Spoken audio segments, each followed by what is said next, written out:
ನಮಸ್ಕಾರ ವೀಕ್ಷಕರೇ. ದಿನ ಕಳೀತಾ ಇದ್ದಂತೆ ಕಾಂಗ್ರೆಸ್ ಆಡಳಿತ ಇರೋ ಹಿಮಾಚಲ ಪ್ರದೇಶದಿಂದ ಒಂದೊಂದೇ ಆಂತರಿಕ ಸುದ್ದಿಗಳು ಬಹಿರಂಗವಾಗ್ತಾ ಇದೆ.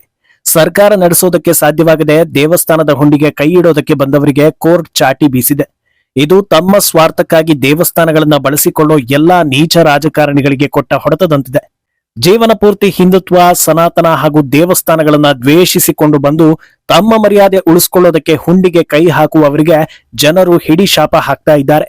ಆದ್ರೆ ಇದೇ ಹೊತ್ತಲ್ಲಿ ದೇಶದಲ್ಲಿ ತಮ್ಮ ಅಧಿಕಾರ ಇದ್ದಾಗ ಕಾಂಗ್ರೆಸ್ ಹೇಗೆಲ್ಲ ಹಣವನ್ನ ದುರ್ಬಳಕೆ ಮಾಡಿಕೊಂಡಿತ್ತು ಅನ್ನೋದಕ್ಕೆ ಪೂರಕವಾದ ವಿಡಿಯೋ ಒಂದು ವೈರಲ್ ಆಗ್ತಾ ಇದೆ. ಇನ್ನೊಂದೆಡೆ ಭಾರತದ ಹೆಮ್ಮೆ, ಸನಾತನ ಧರ್ಮದ ಅತ್ಯಂತ ಪವಿತ್ರ ದೇವಾಲಯ ರಾಮ ಮಂದಿರಕ್ಕೆ ಈ ವರ್ಷದಲ್ಲಿ 22 ಕೋಟಿ ಭಕ್ತರು ಭೇಟಿ ನೀಡಿದ್ದಾರೆ. ಇದರಿಂದ ಉತ್ತರ ಪ್ರದೇಶ ಸರ್ಕಾರಕ್ಕೆ ಆಗಿರೋ ಲಾಭದ ಬಗ್ಗೆ ಚರ್ಚೆಗಳಾಗ್ತಾ ಇದೆ. ಇದೆಲ್ಲವನ್ನ ಒನ್ ಬೈ ಒನ್ ವಿವರಿಸ್ತಾ ಹೋಗ್ತೀವಿ. ಈ ವಿಡಿಯೋವನ್ನ ತಪ್ಪದೆ ಕೊನೆ ತನಕ ನೋಡಿ. ಅದಕ್ಕೂ ಮುನ್ನ ಮೀಡಿಯಾ ಮಾನ್ಸ್ಟರ್ ಚಾನಲ್ ಅನ್ನ ತಪ್ಪದೆ ಸಬ್ಸ್ಕ್ರೈಬ್ ಮಾಡಿ. ಎಸ್, ರಾಜಕೀಯ ಮಾಡೋದಕ್ಕೆ ಒಂದು ವಿಷನ್ ಇರಬೇಕು ಅನ್ನೋದನ್ನ ರಾಜಕೀಯ ಪಕ್ಷಗಳು ಹಾಗೂ ನಾಯಕರು ಮರೆತು ಯಾವುದೋ ಕಾಲ ಆಗಿದೆ. ಅವರು ಮರೆತರು ಅಂತ ಜನರು ಅದನ್ನ ಗಣನೆಗೆ ತೆಗೆದುಕೊಳ್ಳದೆ ಮರೆತು ಬಿಟ್ರೆ ಏನಾಗುತ್ತೆ ಅನ್ನೋದಕ್ಕೆ ಕಣ್ಮುಂದೆಯೇ ಉದಾಹರಣೆಗಳಿವೆ. ರಾಜಕೀಯ ಅನ್ನೋದು ಒಂಥರ ಮಕ್ಕಳ ಪರೀಕ್ಷೆ ರೀತಿ ಆಗ್ಬಿಟ್ಟಿದೆ. ಪಾಸಿಂಗ್ ಮಾರ್ಕ್ಸ್ಗೆ ಎಷ್ಟು ಬೇಕೋ ಅಷ್ಟನ್ನ ಓದಿ ಉಳಿದಿದ್ದನ್ನ ಬಿಡೋ ಹಾಗೆ ಅಧಿಕಾರಕ್ಕೆ ಎಷ್ಟು ವೋಟ್ ಬೇಕೋ ಅಷ್ಟು ಸಮುದಾಯಗಳನ್ನ ಮಾತ್ರ ಓಲೈಕೆ ಮಾಡಿ ಉಳಿದವರನ್ನ ಬಿಟ್ಟು ಹಾಕ್ತಾ ಇದ್ದಾರೆ. ಇದರ ಹೊಡೆತ ಅಭಿವೃದ್ಧಿಗೆ ಬೀಳುತ್ತೆ. ಅಭಿವೃದ್ಧಿಯಲ್ಲಿ ಹಿಂದೆ ಬಿದ್ದರೆ ಅದರ ಎಫೆಕ್ಟ್ ಎಲ್ಲರ ಮೇಲೂ ಆಗುತ್ತೆ ಅನ್ನೋದನ್ನ ಅರ್ಥ ಮಾಡಿಕೊಳ್ಳದೆ ಹಿಮಾಚಲ ಪ್ರದೇಶದ ಜನರು ಹಳ್ಳಕ್ಕೆ ಬಿದ್ದಾಗಿದೆ. ಈಗ ಅಲ್ಲಿ ಸರ್ಕಾರ ನಡೆಸೋದಕ್ಕೆ ಪ್ರತಿ ದಿನವೂ ಹೆಣಗಾಡಬೇಕಾಗಿದ್ದು ಹಣಕ್ಕಾಗಿ ಸರ್ಕಾರ ದೇವಸ್ಥಾನಗಳ ಮೇಲೆ ಕಣ್ಣಿಟ್ಟಿತ್ತು. ಆದ್ರೆ ಈ ಕಡೆ ನೋಡಿದ್ರೆ ಹುಷಾರ್ ಅಂತ ಕೋರ್ಟ್ ಬಿಸಿ ಮುಟ್ಟಿಸಿದೆ.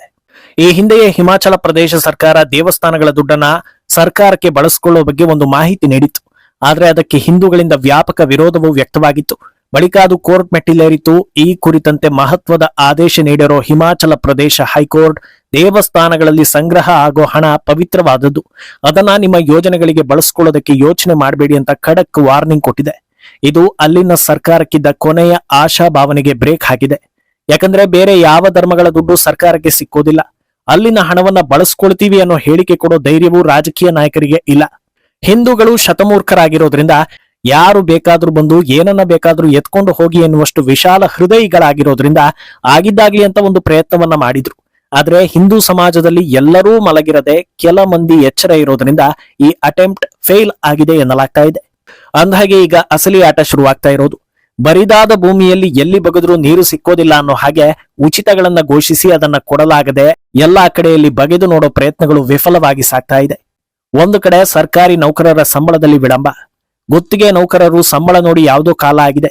ಪಿಂಚಣಿ ಬರೋದಕ್ಕೆ ಸಮಯ ಹಿಡಿಯುತ್ತೆ ಅನ್ನೋದು ಫಲಾನುಭವಿಗಳಿಗೆ ಗೊತ್ತಾಗಿದೆ. ಘೋಷಿಸಿದ ಉಚಿತಗಳನ್ನ ಕೊಡದೇ ಇದ್ರೆ ಜನರು ಬೊಬ್ಬೆ ಹೊಡಿತಾರೆ. ಇದರ ಬದಲಿಗೆ ಅಭಿವೃದ್ಧಿ ಕೆಲಸಗಳನ್ನ ಮಾಡಿ ರಾಜ್ಯದಲ್ಲಿ ಹಣದ ಉತ್ಪತ್ತಿ ಹೆಚ್ಚು ಮಾಡಿದಿದ್ರೆ ಇವತ್ತು ಎಲ್ಲರೂ ನೆಮ್ಮದಿಯಾಗಿ ಇರ್ತಾ ಇದ್ರು. ವಾಸ್ತವ ಏನಂದ್ರೆ ಅಭಿವೃದ್ಧಿ ಬಗ್ಗೆ ಯಾವ ಪರಿಕಲ್ಪನೆ ಕಾಂಗ್ರೆಸ್ಗೆ ಇದ್ದಂತಿಲ್ಲ. ಅಭಿವೃದ್ಧಿ ಬಗ್ಗೆ ಅವರು ಹೇಳಿಕೆ ಕೊಟ್ರೆ ಅದು ಎಲೆಕ್ಷನ್ ನಲ್ಲಿ ವರ್ಕ್ ಆಗೋದೂ ಇಲ್ಲ. ಎಲೆಕ್ಷನ್ ಗೆಲ್ಲೋದಕ್ಕೆ ಏನು ಬೇಕೋ ಅದಷ್ಟನ್ನ ಅಚ್ಚುಕಟ್ಟಾಗಿ ಮಾಡಿದ್ರು. ಈಗ ಜನರು ಬೊಬ್ಬೆ ಹೊಡೆದ್ರೆ ಕೇಳೋರ್ ಯಾರು ಅನ್ನೋ ಹಾಗಾಗಿದೆ.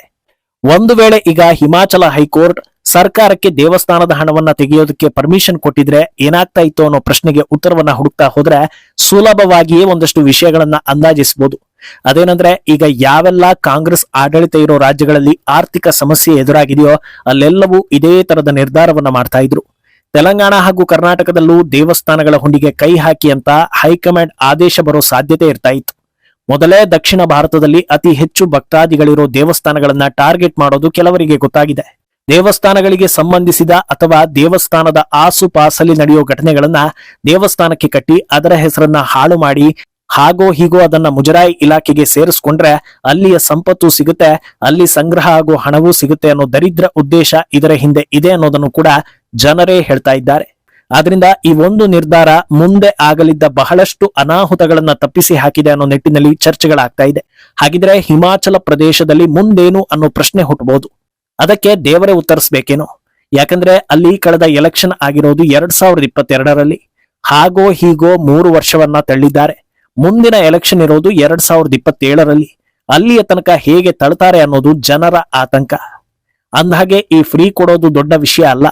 ಈಗ ಎಲ್ಲಾ ಅಭಿವೃದ್ಧಿಗಳನ್ನ ಹಾಳು ಮಾಡಿ ಲೂಟಿ ಹೊಡೆದು ರಾಜ್ಯದ ಆರ್ಥಿಕ ಸಮತೋಲನವನ್ನ ಹಾಳುಗೆಡವಿ ನಂತರ ಜನರ ಆಕ್ರೋಶಕ್ಕೆ ತುತ್ತಾಗಿ ಅಧಿಕಾರವನ್ನ ಕಳೆದುಕೊಳ್ತಾರೆ.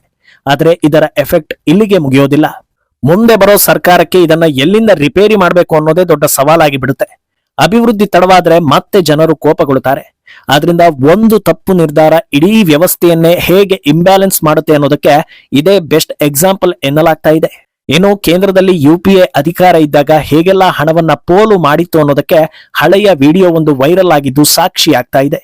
2020ರ ಕೇಂದ್ರ ಬಜೆಟ್ನಲ್ಲಿ ಪಾಕಿಸ್ತಾನಕ್ಕೆ ಭಾರತ ಕೊಟ್ಟಿದ್ದ ಫಂಡ್ ಬರೋಬ್ಬರಿ $25 ಮಿಲಿಯನ್. ಮುಂಚೆ $5 ಮಿಲಿಯನ್ ಇದ್ದಿದ್ದನ್ನ ಏಕಾಏಕಿ $25 ಮಿಲಿಯನ್ ಏರಿಸಿ ಬಿಡ್ತಾರೆ. ಅದಕ್ಕೆ ಕಾರಣ ಪಾಕಿಸ್ತಾನದಲ್ಲಿ ಭೀಕರ ಪ್ರವಾಹ ಬಂದಿತ್ತು ಅನ್ನೋದು. ವಿಷಯ ಏನಂದ್ರೆ 26/11ರ ಅಟ್ಯಾಕ್ ಆಗಿ ಇನ್ನೂ 2 ವರ್ಷ ಕಳೆದಿರೋದಿಲ್ಲ.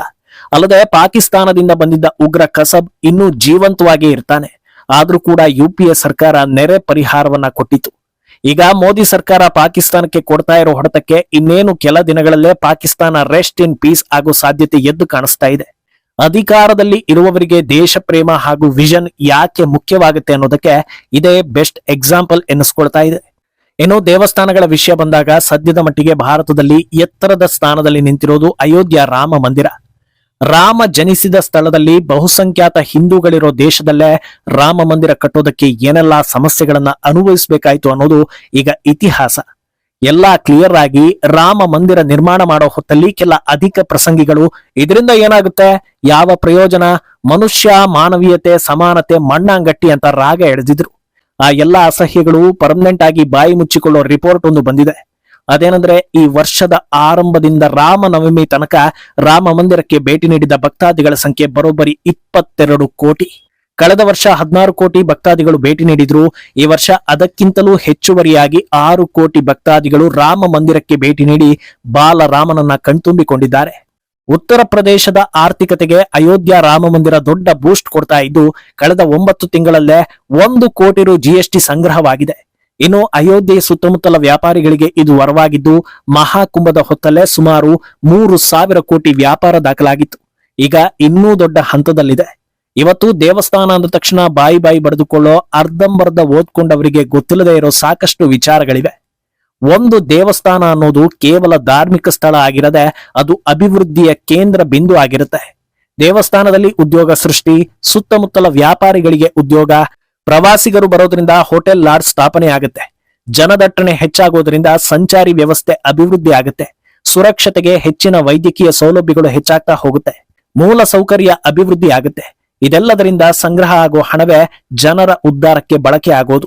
ಕೆಲವರು ಇಂಥ ಹಣವನ್ನೇ ಬಿಟ್ಟಿ ಕೊಡೋದಕ್ಕೆ ಬಳಸಿ ಕೊನೆಗೆ ಧರ್ಮದ್ರೋಹವನ್ನ ಮಾಡ್ತಾ ಇರೋದು. ಇವತ್ತು ಅಜೆಂಡಾಗಳು ಯಾವ ಮಟ್ಟಕ್ಕೆ ಹೋಗಿದೆ ಅಂದ್ರೆ, ಒಂದು ದೇವಾಲಯ ಕಟ್ಟೋದಕ್ಕೆ ಹೋದಾಗ ಆಸ್ಪತ್ರೆ ಕಟ್ಟಿಸಿ, ಶಾಲೆ ಕಟ್ಟಿಸಿ ಅಂತ ಬಿಟ್ಟಿ ಸಲಹೆ ಕೊಡೋ ಬುದ್ಧಿವಂತರು ನಾಯಿ ಕೊಡೆ ಅಣಬೆಯಂತೆ ಬೆಳೆದುಕೊಂಡಿದ್ದಾರೆ. ಶಾಲೆ ಆಸ್ಪತ್ರೆ ಕಟ್ಟಿಸೋದು ತಪ್ಪಲ್ಲ, ಆದ್ರೆ ದೇವಸ್ಥಾನದ ವಿಷಯ ಬಂದಾಗ್ಲೇ ಇದು ನೆನಪಾಗೋದು ಯಾಕೆ ಅನ್ನೋದು ಜನರ ಪ್ರಶ್ನೆ. ಸದ್ಯ ಕಟ್ಟಿರೋ ಆಸ್ಪತ್ರೆ ಹಾಗೂ ಶಾಲೆಗಳನ್ನ ಅಭಿವೃದ್ಧಿ ಮಾಡಿದ್ರೆ ಅದರಿಂದ ಸಾಕಷ್ಟು ಜನರಿಗೆ ಉಪಯೋಗ ಆಗುತ್ತೆ. ಮುಂದೇನಾಗುತ್ತೆ ಅನ್ನೋದನ್ನ ಕಾದು ನೋಡಬೇಕು. ಈ ಬಗ್ಗೆ ನಿಮ್ಮ ಅಭಿಪ್ರಾಯವನ್ನ ತಪ್ಪದೆ ಕಮೆಂಟ್ ಮೂಲಕ ತಿಳಿಸಿ.